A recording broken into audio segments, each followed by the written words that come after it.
अस्सलाम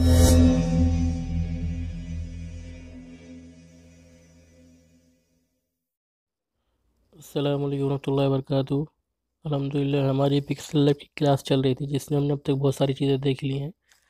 आज हम टेक्स्ट में और मज़ीद चीज़ सीखने की कोशिश करते हैं कि इसको अलाइनमेंट वगैरह कैसे किया जाए। जैसे मिसाल के तौर पर हमारे सामने ये टेक्स्ट है, आप देख रहे हैं कि इसकी लाइन में आखिरी हिस्सा जो है कुछ छोटा हुआ है, कुछ है कुछ नहीं, इस तरह से है। तो हम चाहते हैं कि मुकम्मल लाइन जो है बराबर हो जाए, तो उसे करने के लिए क्या करना है, आपको लाइन में जाना है और इसके बाद में यहाँ पे जस्टिफाई दिख रहा है आपको, जस्टिफाई इसको ऑन कर देना है। तो ये देखिए लाइन बराबर हो जाएगी। ये कुछ कुछ फ़ॉन्ट का ही मसला होता है किसी किसी फ़ॉन्ट में, तो अब आगे इस तरह से आगे पीछे कर लें तो सही हो जाएगा। जैसे दिख रहे हैं इस तरह से मैंने इसको राइट में कर लिया, जस्टिफाई कर दिया, तो ये इस तरह से लाइनें इसकी बराबर रहेगी। ये फ़ॉन्ट का मसला, ये फ़ॉन्ट की वजह से नहीं हो रहा है।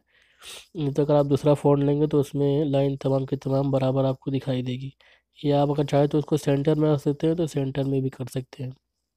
उसके बाद स्पेसिंग का मसला है कि आप अगर स्पेस देना चाहते हैं लफ्ज़ों के दरमियान तो स्पेस दे सकते हैं। देखिए लफ्ज़ों के दरमियान स्पेस होते जा रहा है, तो इस तरह से आप लेटर के दरमियान या वर्ड में देना चाहते हैं तो वर्ड के दरमियान इस तरह से स्पेस दे सकते हैं।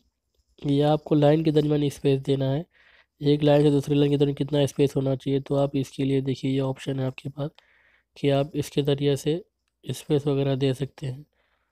और ये ऑप्शन है कि आप मतलब बैकग्राउंड में कोई कलर चाहते हैं, टेक्स्ट के बैकग्राउंड में कलर करना चाहते हैं तो उसके लिए स्टॉक का ऑप्शन है। देखिए ये मैंने इस पर क्लिक किया तो ये ब्लैक कलर करके इसके अंदर आ गया ऑटोमेटिक। आप चाहते हैं इसके अंदर और कोई कलर, मिसाल के तौर पर हम ब्लैक कलर ही रखते हैं और इसकी साइज़ थोड़ी सी बढ़ा लेते हैं। साइज़ बढ़ाने के लिए ये ऑप्शन है कि आप इसको मतलब जैसा चाहें वैसा रखें। 10 में तकरीबन इसको कर देता हूँ, उसके बाद इसको ओके कर देता हूँ। अब इसको हमें बेहतर करने के लिए क्या करना है, ऐसे कलर चेंज कर देना है। आप एक बात का ध्यान रखें कि बैकग्राउंड में अगर डार्क कलर आप कर रहे हैं तो ऊपर जो है वो लाइट कलर करें, तो उससे आप इसमें खूबसूरती में इजाफा हो जाएगा। या अगर आप बैकग्राउंड में लाइट कलर कर रहे हैं तो मेन कलर को डार्क कर दें, तो उससे और इसमें खूबसूरती बढ़ जाएगी। और उसके बाद इसी तरह इसमें शेडो का ऑप्शन है, आप चाहे तो उसको शेडो भी दे सकते हैं।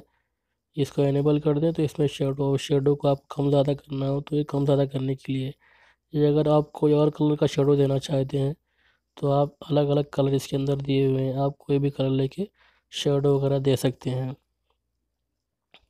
इसी तरह से और मज़ीद इसमें और कुछ करना चाहते हो तो इसके लिए भी इसमें डिज़ाइन का ऑप्शन दिया हुआ है कि आप इसमें और भी कलर मज़ीद बढ़ा सकते हैं इसके शेडोज़ वगैरह के अंदर।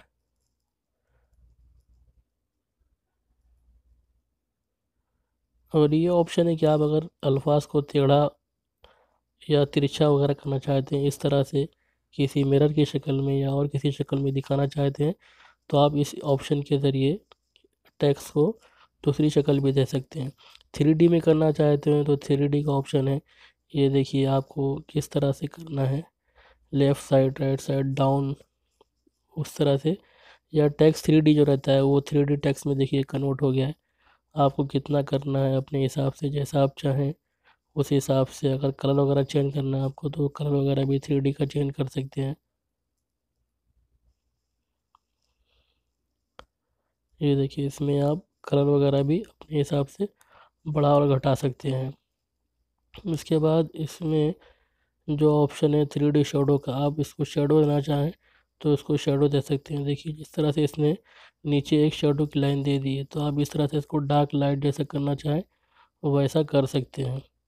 और इसके बाद का जो ऑप्शन है ये मिरर का, अगर आपको टेक्स्ट का मिरर देना है नीचे की तरफ तो आप ये देखिए ये नीचे की तरफ इसका मिरर बन के आ गया है, तो आप इस तरह से चाहें तो इसको मिरर की शक्ल भी दे सकते हैं। अल्हम्दुलिल्लाह हमने टेक्स्ट के बारे में तमाम मालूमात हासिल कर ली कि टेक्स्ट की डिज़ाइनिंग वगैरह कैसे की जाए, सेट कैसे किया जाए, फ़ॉन्ट कैसे करा जाए और कलर वगैरह कैसे किया जाए। बाकी ये बातें इंशाल्लाह अगली क्लास में सीखेंगे। अस्सलाम वालेकुम रहमतुल्लाहि व बरकातहू।